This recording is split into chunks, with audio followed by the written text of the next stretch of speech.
Welcome to this week's episode of Talk of the Town. My name's Philip Swicegood, and I am back with my good friend and co-host, Dr. Kenneth Harper from Vein Specialist of the South. Now, if you have questions about your veins, give my friends at Vein Specialist of the South a call, and they'll get you the answers that you deserve. We also want to thank this week's presenting sponsor, which is Piedmont Healthcare. Piedmont Healthcare provides comprehensive, quality healthcare for all of your medical needs. Thanks to Piedmont for making a show just like this possible. Now, if you're waking up on Saturday morning and it's about 6:30 and you're wondering, what in the world is Talk of the Town? I barely have my first cup of coffee here. Here's what you can expect week in and week out on this program. A conversation between me, Dr. Harper, and someone in the community that you need to know about. This week we're on the campus of Middle Georgia State University, speaking with an economics professor and also the most interesting man in Central Georgia. That is Dr. Greg George. Dr. George, how are you? I'm doing great. Thanks, Philip. Man, thanks for being here. My pleasure. Right.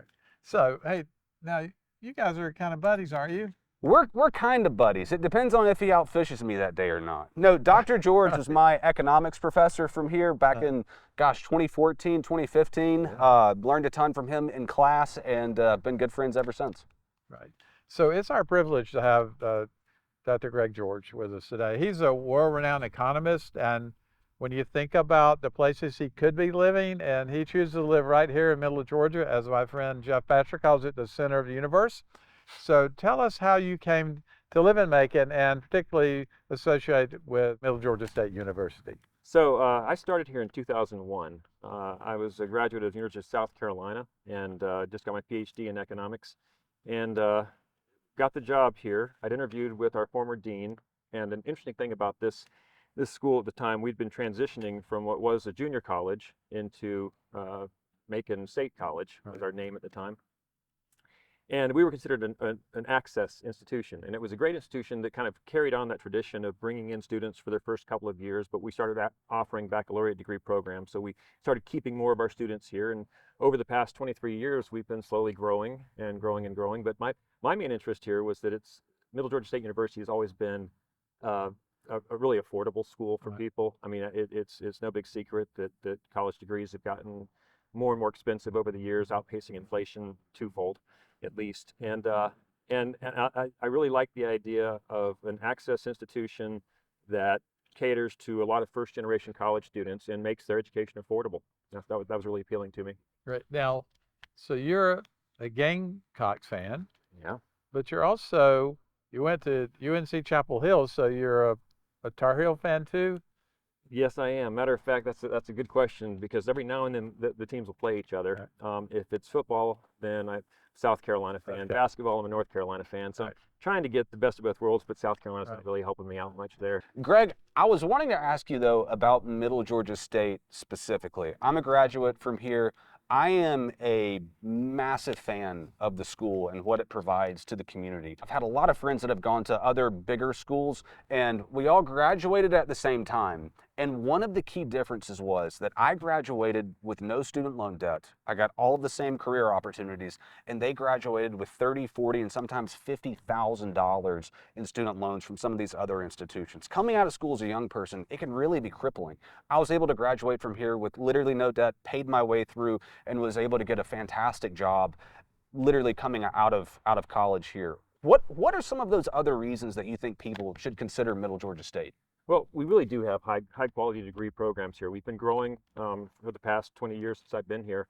We're over 8,000 students now. We have 5 campuses. We have a lot of online offerings. A lot of our degrees you can even get fully online. So that's been real convenient, especially since COVID. You know, COVID really changed the way people thought about going into the workplace. We've noticed that office space has become a big issue, being underoccupied, and so we have a lot of students, and a lot of our growth has come through online. So you can get high quality education. We're really interested in making sure that we provide the best quality education, both face-to-face and online. We're growing. We just went recently in our athletics program from the NAIA to the NCAA. So we're going to be a Division II NCAA team, I think by 2025. We're in our candidacy now, but everything looks good there. So yeah, there's a lot of things happening here. Like I said, we cater to all of Middle Georgia with our multiple campuses, and we've got a great faculty and great staff here. So tell us the audience a little bit about the other campuses, primarily focusing on the one in Cochrane and the one in Eastman, and what stands out about them, and if you have other ones you'd like to share a little bit about. Yeah, so we really have a diverse range of campuses. We have, our main campus here at Macon has been around since 1968 when it was a junior college. In 2013, we merged with three other campuses. We'd already been merged with Warner Robins campus. So Warner Robins was kind of catering to a lot of the base issues and programs that we developed specifically for their needs. And then we were doing more of the general college programming here. And then 2013, when we merged with Cochrane, they kind of brought a new element to us, which was that traditional classical liberal arts school that has been around since the 1800s, and with the athletics programs and the campus. So that kind of gave us that facet as well to what we're doing. And of course, Dublin it serves a community over there that has a lot of industry, and VA hospitals over there in Dublin. So our programs were a good fit for over there as well. We took on that campus, and then finally Eastman campus is a premier flight school.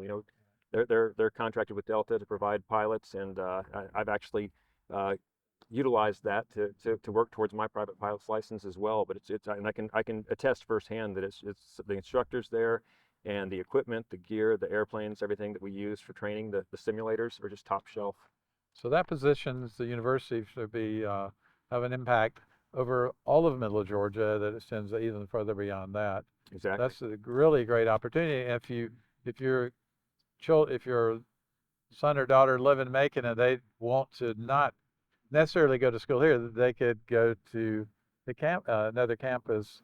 They have on campus housing at the Cochrane, Right. and you have some housing here too, don't you? Right, we have new dorms. We have right behind us over here. We've got the athletic center, and we have a lot of our graduation ceremonies over there. But it's got swimming pool, basketball courts, weight room, even has bowling alley over there. Cool. And it's a top-notch facility, can't stress that enough. And that's why, Dr. Harper, as the audience for Talk of the Town has grown, I just want to reiterate, if you're thinking about going back to school, or if you're a high school graduate and you're looking to kind of kick off that next level of education for yourself, Middle Georgia State University is an incredible degree at an amazing value. I can't stress enough how much I would recommend that. Now, Dr. George, I want to ask you about your specific area of expertise, which is economics. Now, I was reading this morning in the Wall Street Journal, a basket of groceries that cost $100 back in 2020 today cost $137. That's a significant jump that most people would say that their actual wages have not kept up with. Walk us through some of the basics of why it seems like prices have so drastically outpaced wages since the pandemic. Yeah, well, this is a really important discussion for people to understand. When you listen to the Federal Reserve Bank of Atlanta or online commentary about the economy and about inflation in particular, what you're hearing really for the past year or so is that economists have inflation under control. And that's true, but it betrays the idea that the inflation that occurred during and immediately after COVID is still built in. So a lot of that, about 30% of that overall 37% inflation happened during and right after COVID. And then after that, it kind of slowed down a little bit. We've had about 2 or 3% inflation for the past few quarters. So even though things are under control, we do have that built-in inflation. And just like house prices are never going back to $10,000, and Right. car prices are never going back to $3,000, grocery prices, are probably not ever going back to $100. That $137 example that you gave is just where we're at now. That's what happens with inflation. Once it's built in, you don't go back. So it's been tough. A lot of that stemmed from some of the supply chain issues that popped up during COVID, but also the fact that a lot of money was spent with the pandemic unemployment assistance, putting money in people's pockets necessarily, and some of the PPP money, which provided payroll assistance to businesses. There's about $5 trillion that were created during that time of new money, and that's just going to be inflationary. So you hear about a soft landing. What does a soft landing mean? And it's a tight walk, isn't it? Yeah, so when you have an overheating economy or a hot economy, what you don't want is a rebound crash, right? That's what you're trying to avoid. So you would like for an overheating or a hot economy to slowly work its way back down to a normal growth economy. Ideally, we'd like to see the economy grow at 2 or 3% per year. Any more than that, and you start getting into inflationary pressures. Any slower than that, and you start running into unemployment problems. Right. So economics is all about balancing those variables and making sure that that things don't get too far out of control on either side. So where are we on the employment side or the unemployment side? That's a better way of Yeah, putting it. well, both actually. Right. Yeah, we look at employment numbers, and in particular things like the labor force participation rate, who's actually participating in the labor force, those people who are either currently working or not working but seeking a job. And the unemployed number is one that you want to keep an eye on. Ideally, you keep unemployment around the 4% level. We call that the natural rate of unemployment. Right. And the problem with getting too much below that is you start getting inflationary pressure. So again, balancing these variables is kind of the job of policy economists. And if you get any higher than 5% unemployment, then you start having problems with people's livelihoods and things like that. Right. So that's the main thing, is just trying to strike a balance. So where are we now? We're still low. So we're below that 4%. We're in the high threes, and it varies from market to market. You can be somewhere above or below 4%. But that's been part of that labor force participation rate. During COVID, we had this thing called the Great Resignation. A lot of people just left the labor force. In many cases, we see them coming back, but part of the Great Resignation were the baby boomers who are reaching retirement age. So they're not coming back unless it's for part-time work or things like that. So, it's tough. It's going to take a while to get the labor market stabilized, because that was just a real shock to the system that was during COVID. So if you're a small business owner, and basically physicians, and if you're in private practice, you're a small or medium-sized business owner, does the university offer a pool of potential candidates, and how would, if you're looking, how would you contact the university to find out? Yeah, you can contact any, depending on what you're looking for. If you're looking for nursing students, we have a great nursing degree program here. You can contact that department. School of Business. If you're looking for accounting, marketing, management, general business, supply chain, things like that, you can call the School of Business. But we do have great internship programs here. That's another way to get students into the workforce and get them needed experience before they actually do enter the workforce. And that can be an affordable way for people to get the labor that they need. When we do have low unemployment rates, I'm sure you've bumped into this. It's hard to find workers. Yes, right it is. It definitely is. And we at Vein Specialists, we offer that. And actually, Jessica Swicegood came out of Mercer, and she was interested in the medical field. Tell them a little bit about how that looked for her and making a decision that was good for her.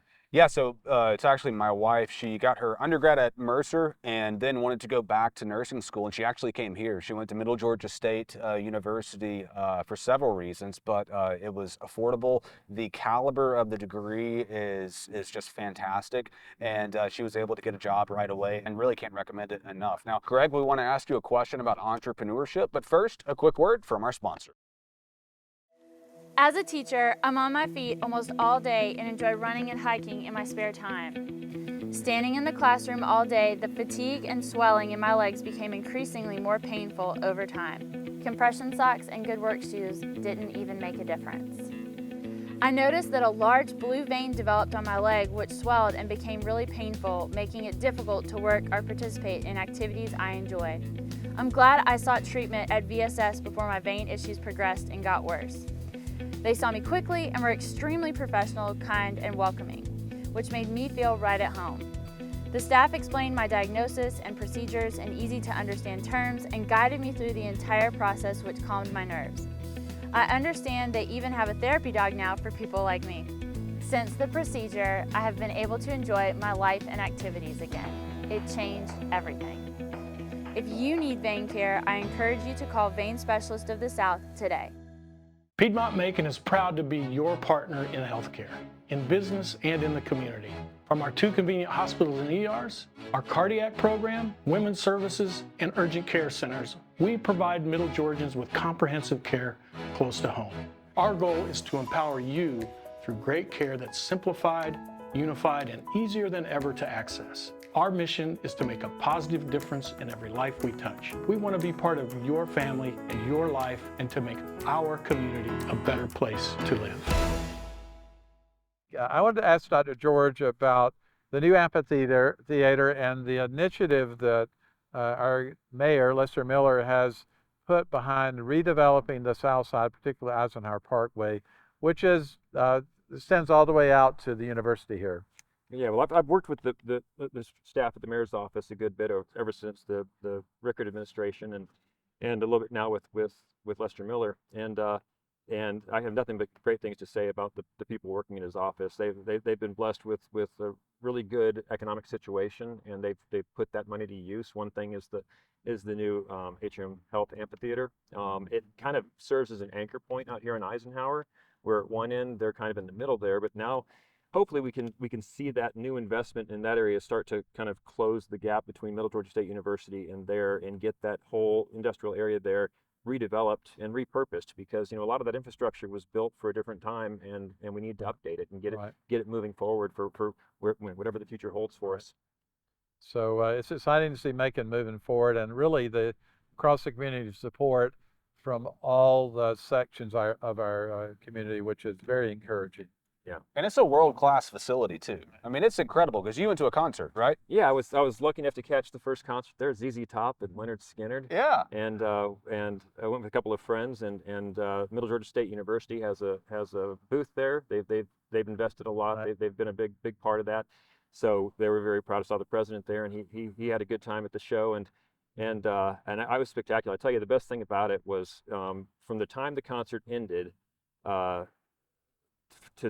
To go from the concert to my car, to get in my car and to drive back to my house took about 15 minutes. Now, had that show been in Atlanta, Right.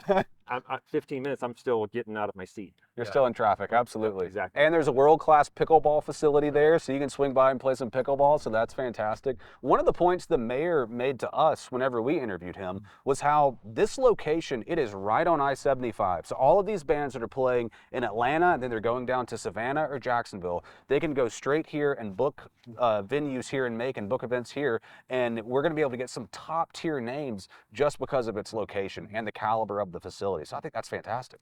So what did you think about Leonard Skinner? It was a great show. Were you a fan of them back in the day? Yeah. Ever since the '80s, I've been a big fan of Leonard Skinner and ZZ Top. So it was great to see them, even though I think most of the members might not be the same members I remember. So, if you who would you like to see come sometime soon? Well, I'll tell you what I say about that is I think they've done a good job of kind of doing a broad spectrum, rhythm and blues, rap, country, and rock, and I think they need to continue that and really kind of make sure that they open it up to all the different flavors of music that are kind of the history of Macon, Georgia. So as an economist and as an entrepreneur, that side of my practice, what do you, if you had a young entrepreneur sitting here with us and he was saying, hey, Dr. George, what do you think the up-and-coming opportunities are for an entrepreneur? Oh, well, the big thing right now has to be, AI. The large language models, OpenAI. I've been a private beta tester for OpenAI since GPT-2 in about 2020 or so.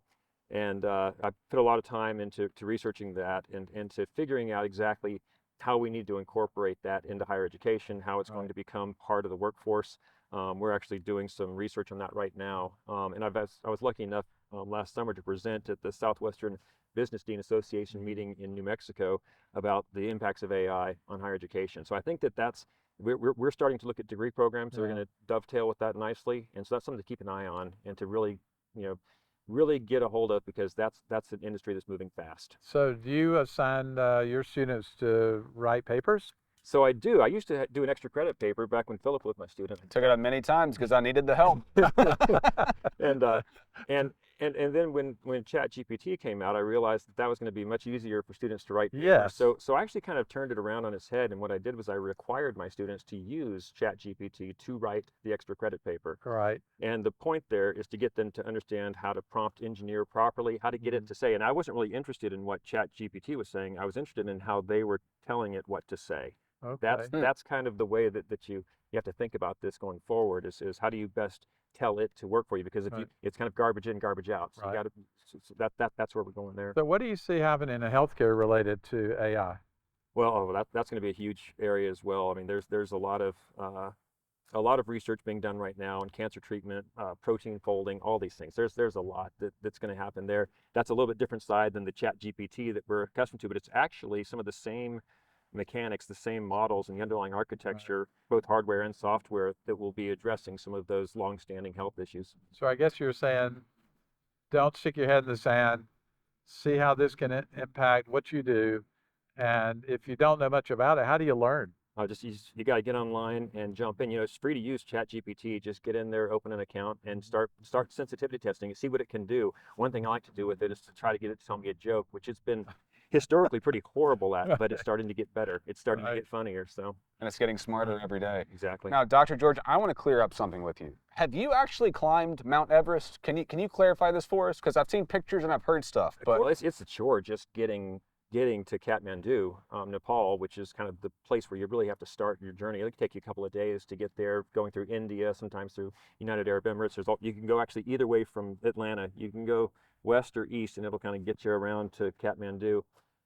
Once you're there, that's when the terror starts. You have to take a really sketchy airplane over to Lukla Airport, which is deemed the most dangerous airport in the world. It's a very short runway. It's sloped upward at about 17 degrees. It has a cliff on one side and a cliff on the other side. So if you short the runway, you hit a cliff. If you go long on the runway, you hit a cliff, and there's only one chance. So once you get into Lukla, then you got to start walking. There's nothing but trails to walk, and it takes about 14 days to go from Lukla, staying at tea houses and putting in about 10, 20 miles a day until you finally get to Everest Base Camp. and is that just getting used to that altitude? Yeah, you have to acclimate because Lukla's at 9,000, 10,000 feet, and by the time you get to base camp, you're at about 18,000 feet. Wow. So what did you do to prepare for that? You exercise as much as you can, but what I found with a lot of the high altitude work that I do, I've been to Cayambe down in Ecuador, which is a 20,000 foot volcano that I climbed. You really, at sea level, which we're basically, I think we're about 500 feet elevation here, your lungs just don't know what to do with anything above 12, 13, 14,000 feet. So you do have to, the idea is you climb high and then you sleep low. So you go acclimate slowly, you go up to like 16,000 feet, come back down to 12. And you can do that over the course of a week, and it'll get you fairly well prepared. But you really need months to prepare for that kind of acclimation, especially if you're going to try to go to the top of Everest, which is 29,000 feet. So when you saw some of the people coming back down, what did they look like? On the way up, you see people coming back down, and they're broken. Yeah. It's that we saw a lot of people coughing up blood from pulmonary edema. Yeah. There's a lot of altitude sickness that kicks in, and it can hit anybody. It doesn't matter how good a shape you're in. Yeah. It's nothing other than just chance. But there's a lot of dangers at high altitude. So you do want to take your time and make sure that you don't rush it. So we encourage our patients to be active for their vein health. So what kind of normal routines do you have from a physical perspective? Oh, so yeah, I mean, my main training regimen is running. I'll run about a 5K every day, and I do weights just to kind of keep a general sense of fitness, and of course dieting and things like that are real important. So, Dr. George, your day job is as an economist here at Middle Georgia State University, but that's not really why you're famous. You've got a massive Twitch stream. Explain to us, A, what Twitch is. Yeah, what is a Twitch and B, stream? what astrophotography is. And how in the world did you get into this? So Twitch is historically a gaming platform where people live stream their video games to fans who subscribe to their channels, and if you become popular enough, you can be partnered. That's kind of like getting a check mark on Twitter, now X. And so I'm actually a partnered Twitch streamer. I have about 15,000 followers worldwide that watch me do astronomy live on Twitch. I'm considered the #1 astronomy streamer on that platform. Also, do you think I could have a Twitch stream that people watch me do vein work? I think that would happen? I doubt it, but you never know. You never know. I'll help you get started if you want to try. So if people want to see your stream, how do they catch it? So, well, it's on twitch.tv/econgreg, and I live stream astronomy when available. We've got this total eclipse coming up Monday the 8th, and I plan to live stream that, weather permitting. From here? No, I'm gonna have to go to Arkansas, and even then the weather may be bad, so I'm gonna have to try to find a good location. So I'm working on that right now. But yeah, I've done a lot of astrophotography, which is, taking pictures of space objects, nebula and planets and the sun itself, and I've got some very nice gear that I can use, and I'm looking forward to seeing that. So if you're interested in that, is there a place around here where is there a club or something where you could learn, or people that Yeah. you can hang out with to learn about that? Yeah, a lot of Photography in particular. Yeah, I'll tell you one thing you can do is you can come to Middle Georgia State University and enroll in college here, and we have astronomy classes that have access to telescopes and things like that, and they can hook you up with local astronomy clubs. But yeah, every town has a host of astronomy clubs. So do you have to enroll pursuing a degree, or can you enroll and be part of continuing education and sign up for things like that you're particularly interested in? Yeah, well, both. So we have a host of bachelor degree programs, master's programs, even doctorate programs. But we also have certificates, and you can always audit classes. Yeah. And just take one class at a time, however you like. So some adults might do that. A lot of continuing education as well. Yes. Right. Greg, there's so much else that we could touch on. We haven't even gotten into your trout fishing. He's a world-renowned trout fisherman. There's just so much else, but we are running out of time here. I want to ask you this: with everything that you've done, what's next for you? That's a good question. The things that I've done as far as skiing, astronomy, and fishing, those are lifelong hobbies. Those are things that I've just done my whole life, and I seem to just kind of keep finding new ways to express those hobbies. So I can envision getting more into the fishing. I'm planning on going back out to New Mexico and catching a few rare species of trout, that kind of thing. And skiing, I plan on doing some more summiting. I like to summit large mountains and ski them, where you actually climb up to the top. So I plan on going back to Mount Shasta this summer and climbing. That's about a 14,000-foot volcano in California. So a lot of those kind of things. That's fantastic. So you're a trout fisherman. I think he's a bass fisherman. Yes, he is. Are bass fishermen really fishermen, or are they just kind of fake fishermen? What do you think? Well, I got a joke that I think guys like Philip would just as soon throw a stick of dynamite in the water and then just pick the fish up off the ground and actually use skill to catch them. And I will say this also, that I'm not sure if anybody's aware of this, but Philip is a fantastic fisherman. He's fished his whole life. He's much better fisherman than I'll ever be. As far as bass go, though, what's your largest bass? Not as big as yours, man. Not as big. Philip was with me when I caught my first 10-pound bass, and Oh. I've got it mounted, and I'm not going to let him live it down. Okay.